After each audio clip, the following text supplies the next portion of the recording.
Seja muito bem-vindo ao canal Resumo de Odonto. Que bom que você chegou até aqui. Ficamos felizes de você ter clicado no nosso vídeo. Nesse vídeo, nós iremos abordar sobre a calcificação distrófica pulpar, que é um tipo de pulpite irreversível. No caso da calcificação distrófica pulpar, é uma pulpite irreversível assintomática. Mas antes, se você ainda não se inscreveu aqui no nosso canal, inscreva-se e se você gostar desse vídeo, deixa o like que isso ajuda muito a gente, tá? Mas afinal de contas, o que é uma pulpite irreversível? E o que é uma pulpite irreversível assintomática?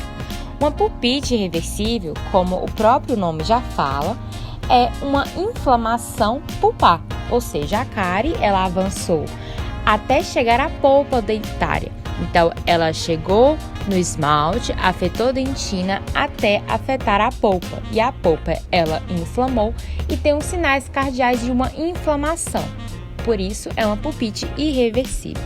Mas, quais são os sinais e sintomas de uma pulpite irreversível? No caso, a gente vai falar dos sinais e sintomas de uma pulpite irreversível, tanto a assintomática quanto a assintomática.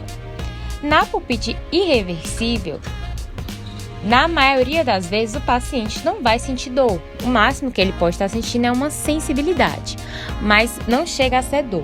Já a pulpite reversível, ela vai apresentar, na maioria das vezes, o paciente tendo dores espontâneas, que também pode ser uma dor provocada.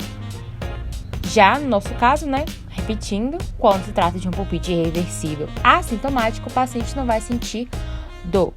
Mas sim, na radiografia, a gente vai conseguir ver uma lesão radiográfica radiolúcida e uma cárie muito extensa à polpa dentária. Então, por ela estar afetando tanto o esmalte quanto a dentina e a dentina está próxima da polpa, o paciente tem essa sensibilidade. Teste de vitalidade pulpar. Então, a gente sabe, que em qualquer paciente, quando a gente observa que ele tem suspeita de uma endodontia a ser feita, a gente precisa estar fazendo os testes de vitalidade pulpar. Então, quais são esses testes nesse paciente que a gente vai fazer? Primeiro de tudo, a gente tem os testes de sensibilidade pulpar, quando dá insensibilidade para uma pulpite irreversível. O teste de sensibilidade ele vai ser positivo. O teste elétrico vai ser muito positivo, então ele vai responder a altas correntes, pois ele já está numa fase cronificada. E quando faz o teste de percussão e palpação, que são os testes que a gente tem, inclusive aqui no canal, um vídeo, tá? Vou deixar o link no card, também na descrição do vídeo, então assista se você não sabe diferenciar os testes. E quando há uma pulpite crônica assintomática, a pulpite distrófica, seguida de necrose pulpar, os testes de vitalidade eles podem estar apresentando algumas diferenças, como por exemplo, um teste elétrico negativo, porque o dente já está necrosado, então ele não vai responder. Porém, o teste de percussão e palpação vai estar negativo e os testes térmicos, tanto de frio quanto de calor, vão ser negativos.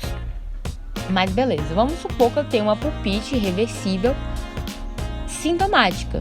Por que eu tenho que tratar se eu não estou sentindo dor, se é uma coisa assintomática?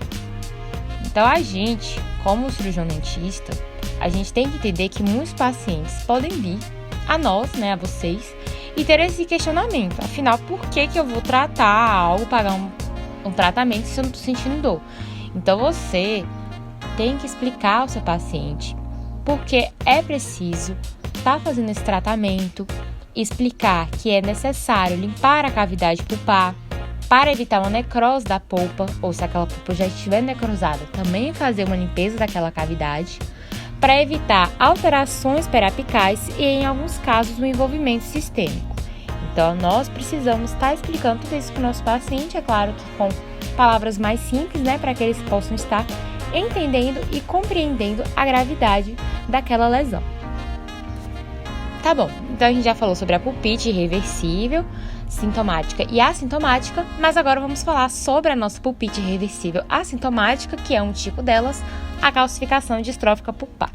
Então, a calcificação distrófica pulpar, ela vai apresentar uma inflamação crônica muito forte da polpa dentária e, além do mais, ela também é definida como uma resposta pulpar ao trauma, caracterizado pela deposição de tecido duro no tecido pulpar.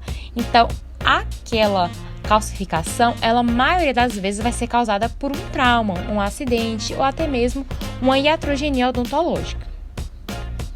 Então, clinicamente, a gente vai observar nas calcificações distróficas uma diminuição da translucidez, na radiografia, e uma alteração da cor do dente. Então, é muito comum que um paciente que tenha esse tipo de calcificação, ele tenha uma dentina depositada e isso altera a cor do dente, como a gente pode ver na imagem. Nos exames radiográficos, eles são indispensáveis para o diagnóstico dessa lesão.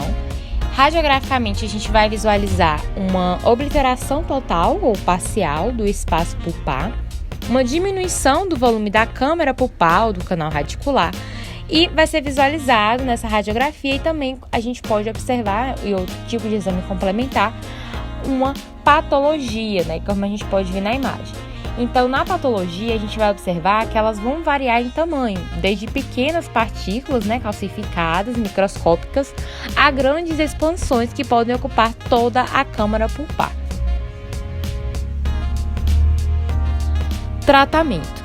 Então, qual é o tratamento proposto? O tratamento para esses casos tem uma divergência muito grande na literatura sobre o que é mais indicado fazer. E com base em alguns livros que lemos e artigos científicos, o mais indicado é que o tratamento vai depender de cada caso. E cabe ao cirurgião dentista definir qual é o mais adequado para o seu paciente, após verificar o exame clínico, o exame radiográfico, pedir exames complementares, como o exame patológico que a gente viu, mas a gente trouxe duas opções de tratamento diferentes de dois autores. O primeiro autor, ele fala que o tratamento ele deve ser progressivo e minimamente invasivo, com base em técnicas de branqueamento ou restaurações adesivas conservadoras. Então, geralmente, são dentes que passaram por algum trauma e, para serem evidenciados na radiografia, os nódulos pulpares eles têm que ser grandes o suficiente para estar fazendo algum tipo de tratamento mais invasor. Já o autor 2, ele indica o tratamento endodôntico, ou seja, se você está diante de uma calcificação distrófica, é uma calcificação que tem uma luz no fundo do canal, e por isso a gente precisa estar fazendo um tratamento endodôntico. A endodontia é necessária, pois essa calcificação distrófica pulpar pode evoluir para uma necrose pulpar. Por isso é muito importante estar observando a radiografia, planejar o caso, avaliar. Se estiver fazendo realmente a endodontia, observar o ponto de eleição que você vai iniciar, verificar o posicionamento da coroa, das raízes, sempre estar fazendo ali durante a endodontia, independente da técnica, radiografias com a lima em posição para evitar desvios e perfurações, e geralmente a calcificação na radiografia ela vai apresentar mais esbranquiçada. Bom, gente, essa foi a nossa aula. Espero muito que vocês tenham entendido. Qualquer dúvida, deixem nos comentários ou mande pra gente através das nossas redes sociais. O nosso Instagram, @canal Resumo de Odonto. Inscreva-se e ative o sininho para não perder nossos vídeos que saem toda semana. Valeu!